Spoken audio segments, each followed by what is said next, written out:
Hello student, हर हर महादेव। हमारा जो initiative है टू कंप्लीट 6 to 12 एनसीईआरटी, उसमें क्लास 6, 7, 8, 9 कंप्लीट हो चुके हैं। क्लास 10 की हिस्ट्री और ज्योग्राफी भी कंप्लीट हो चुके हैं। आज है third chapter of polity, gender, religion and caste. ठीक है, तो इसमें सबसे इम्पोर्टेंट जो है इसमें बताया गया है कि जेंडर में ना डिस्क्रिमिनेशन कैसे होता है वुमेन्स के साथ। ठीक है, जब लिटरेसी रेट के बारे में ही हम सब जान ले कि कितने लोग मतलब कि वुमेन पढ़ी लिखी है या मैन पढ़े लिखे हैं, तो इसमें पता चलेगा कि 76% मैन लिटरेट होते हैं जबकि वुमेन 54% ही होती है। तो इसमें ये है कि हम सबको ना एजुकेशन जो लड़कियों को होता है वो लड़कियों को एजुकेशन नहीं मिलता है। ठीक है, वुमेन को ना पेड किया जाता है लेस। अगर मैन कोई भी एग्जैक्ट काम करते हैं ना, अगर मैन भी आप सोचिए अकाउंटेंट का काम करते हैं और फिर वुमेन भी अकाउंटेंट का काम करती है, बट वुमेन को लेस पेड होता है। ठीक है, पेरेंट्स जो होते हैं ना वो प्रिफर करते हैं कि मेल चाइल्ड को ज्यादा पढ़ाना, और जबकि ना फीमेल चाइल्ड को पढ़ाना नहीं चाहते हैं। ठीक है, और फिर और वो चाहते भी नहीं है कि उनको फीमेल चाइल्ड हो। ठीक है, इस वजह से क्या होता है, सेक्स रेशियो भी फॉल होता है। Women are exploited and harassed at work place and at home. Women को ना एक्सप्लॉइट भी किया जाता है, चाहे वो वर्क प्लेस पे हो चाहे वो होम में हो, उनको हर जगह हरास और फिर क्या एक्सप्लॉइटेड किया जाता है। Women have low representation in legislative parliament plus state assembly. और वुमेन का जो रिप्रेजेंटेशन जो है वो जो लेजिस्लेटिव असेंबली में ही मान लिया जाए, तो ना ही पार्लियामेंट में उतना ज्यादा है, ना ही स्टेट असेंबलीज में है। तो फिर कैसे आप सब बोल सकते हैं कि फीमेल और मेल समान है? तो फिर जो ना इस चीज को अगर ये थिंकिंग को जो रखते हैं ना कि फीमेल और मेल समान है, male is equal to female, तो उसको क्या कहा जाता है, फेमिनिस्ट कहा जाता है। ये जो थिंकिंग रखते हैं कि ना ये ऐसा नहीं है कि मेल जो कर सकते हैं वो फीमेल नहीं कर सकते, मतलब हर चीज में मेल और फीमेल को जो इक्वल मानते हैं उसको फेमिनिस्ट कहते हैं। ठीक है, अब कुछ कुछ गवर्नमेंट के द्वारा स्टेप्स भी लिए गए हैं ताकि इस चीज को इंश्योर किया जा सके कि ना वुमेन को कोई भी प्रॉब्लम ना हो, वुमेन के साथ डिस्क्रिमिनेशन ना हो। तो इसमें बहुत सारे प्रोग्राम है लॉन्च किए गए हैं गवर्नमेंट के द्वारा कि प्रमोट किया जाए गर्ल का एजुकेशन।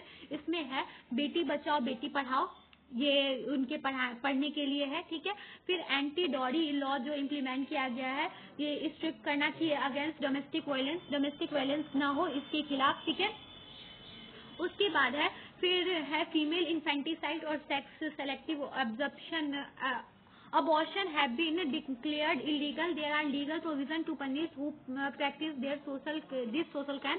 और इसमें ये भी किया गया है कि ना अगर कोई भी ना चाहेंगे कि हम ना अपने बच्चों को अगर जो फीमेल चाइल्ड को पहले ही देख के फीमेल चाइल्ड है ये, तो उसको मार दिया जाए, उसको अबॉर्ट किया जाए, तो ये चीज को इलीगल माना गया है कोर्ट के द्वारा और फिर लॉ में।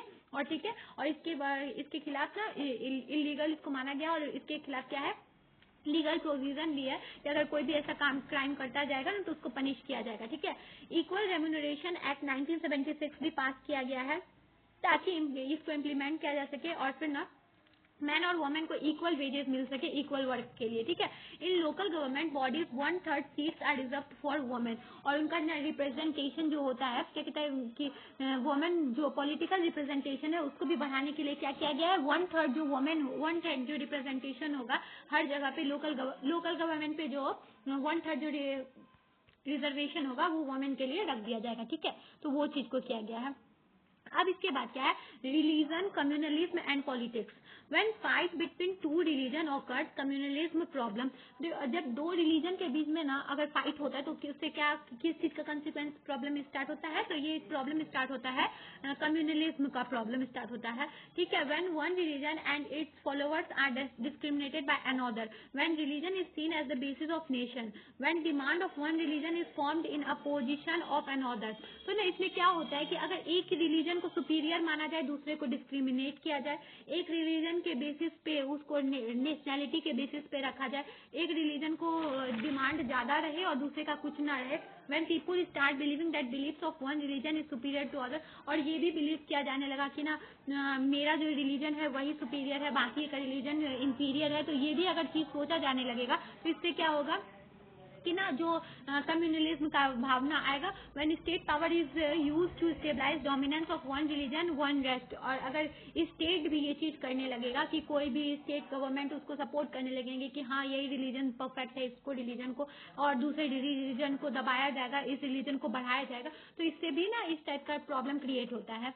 ठीक है, अब सेकुलर स्टेट को बताया जा रहा है। सेकुलर स्टेट क्या है, इंडिया एक सेकुलर स्टेट है। हमारा कॉन्स्टिट्यूशन बताता है कि स्पेशल स्टेटस किसी भी एक रिलीजन को नहीं देता है हमारा कॉन्स्टिट्यूशन, ठीक है। हमारे कॉन्स्टिट्यूशन में प्रोवाइड किया गया है कि इंडिविजुअल और कम्युनिटीज का ना जो right to practice any religion and not follow any. अगर आपको रिलीजन, कोई भी रिलीजन फॉलो करना है तो आप कर सकते हैं, उसके लिए आप बाध्य नहीं है और आपको कोई फोर्स नहीं कर सकता कोई दूसरे रिलीजन को मानने के लिए, ठीक है। हमारा कॉन्स्टिट्यूशन प्रोहिबिट करता है डिस्क्रिमिनेशन रिलीजन के हिसाब से। हमारा कॉन्स्टिट्यूशन ये भी बताता है कि स्टेट को इंटरवीन किया जाना चाहिए अगर कोई भी मैटर इक्वालिटी को लेके हो रिलीजियस कम्युनिटी में, तो उसको ना किया जाना चाहिए, मतलब पॉजिटिव डिस्क्रिमिनेशन होना चाहिए, ठीक है। Example, the constitution has banned the practice of untouchability for the purpose of welfare of community. तो इसी में एक एग्जाम्पल क्या माना जा सकता है, अनटचेबिलिटी को जैसे खत्म किया गया रिलीजन में इंटरफेयर करके, तो वो एक अच्छा कदम था क्योंकि इसमें पूरे सभी जनता के लिए खुशी के लिए देखा गया था और ये एक सही तरीके से है, लॉ में है, तो इसलिए ना किसी के साथ डिस्क्रिमिनेशन ना हो उसके लिए ये चीज किया गया था, ठीक है। उसके बाद है कि कास्ट इन पॉलिटिक्स। अब कास्ट पॉलिटिक्स में कैसे जुड़ा हुआ है, ठीक है। देख, तो इसमें बताया जा रहा है कि कास्ट इन पॉलिटिक्स में, तो इसमें बताया जा रहा है कि जो भी मेजोरिटी पार्टी होते हैं ना, उनका पार्टी के कैंडिडेट को ना, जो मेजोरिटी पार्टी से बिलोंग करते हैं उनको पार्टी कैंडिडेट को उनको पार्टी टिकट मिलता है। तो इस पे बताया जाता है कि जो भी पार्टी मेजोरिटी में होते हैं उनका ही रूल होता है, ठीक है। When government is formed parties make sure that representation of each cast find a place in cabinet. पर जब गवर्नमेंट फॉर्म होता है तो उसमें ना ये किया जाता है कि रिप्रेजेंटेशन हर एक कास्ट का होना चाहिए कैबिनेट में। पार्टीज एंड कैंडिडेट जो होते हैं वो अपील करते हैं कास्ट सेंटिमेंट को ताकि वो गेन कर सके सपोर्ट पार्टी से, ठीक है। Act like they care about lower caste due to their higher population in India so that they can win election easily. तो उनको ना इसलिए लोअर कास्ट को रिजर्वेशन दिया जाता है ताकि ना वो सब ना इलेक्शन को इजली विन कर सके और पॉपुलेशन ऑफ इंडिया में ना उनका कोई भी लोअर वैल्यू ना रहे, ठीक है। अब देखो लिमिटेशन क्या होते हैं, इसके लिमिटेशन क्या क्या है, ठीक है। तो no constituency have the majority of one caste so the candidate has to win the election. तो ऐसा ये भी नहीं किया जाता है कि ना किसी एक कॉन्स्टिट्यूएंसी को ज्यादा पार्ट दे दिया जाता है जिससे ना जिससे कि ना ये प्रॉब्लम ना हो कि कैंडिडेट विन करे इलेक्शन को, ठीक है। तो फिर उसके बाद क्या था कि नो कैंडिडेट जो होते हैं पार्टी में get vote all voters of a caste और कम्युनिटी। ऐसा ना हो कि हर किसी एक ही मेजोरिटी का वोट हो, सब कास्ट और कम्युनिटी को वोट का मौका मिले, ठीक है। जो बहुत सारे पार्टीज होते हैं कैंडिडेट फ्रॉम सेम कास्ट और फिर then some voters have many candidate from their caste and some have no candidate from their caste. कुछ कुछ वोटर्स के पास कैंडिडेट ही नहीं होते हैं और किसी किसी के पास बहुत ज्यादा होते हैं। द सिटिंग एमपी और MLA often lose the next election. This could not had happened if caste has frozen political presence. तो ऐसा भी हो सकता है कि कोई भी सिटिंग एमपी और एमएलए ना हार भी सकता है। ये कास्ट पे ये नहीं किया जाता कि अगर यही कास्ट के हैं तो यही पार्टी रहेंगे, फ्रोजन रहेंगे, ठीक है। और उसके बाद है politics in caste. Forward caste groups and backward caste groups भी होता है पॉलिटिक्स इन कास्ट में, ठीक है। तो इसमें इसका सॉल्यूशन क्या हो सकता है कि इकोनॉमिक डेवलपमेंट हो, अर्बनाइजेशन हो, लिटरेसी का रेट को बढ़ाया जाए, एजुकेशन को बढ़ाया जाए, जॉब और अवेयरनेस लाया जाए। तो इससे क्या हो सकता है, ये सब प्रॉब्लम खत्म हो सकते हैं। सेम कास्ट, ये जो कास्ट का जो चीज है वो सब चीज खत्म हो सकता है, ठीक है। तो कास्ट डिस्क्रिमिनेशन खत्म हो सकता है, चाहे कास्ट हो चाहे जेंडर हो, ये सब का डिस्क्रिमिनेशन खत्म हो सकता है, ठीक है। तो इस चैप्टर में बस इतना ही था। इसके सारे क्वेश्चंस को आपको सॉल्व करना है। अगर कोई डाउट हो तो आप ना पूछ सकते हैं, ठीक है, कमेंट में। I hope you understand. Thank you.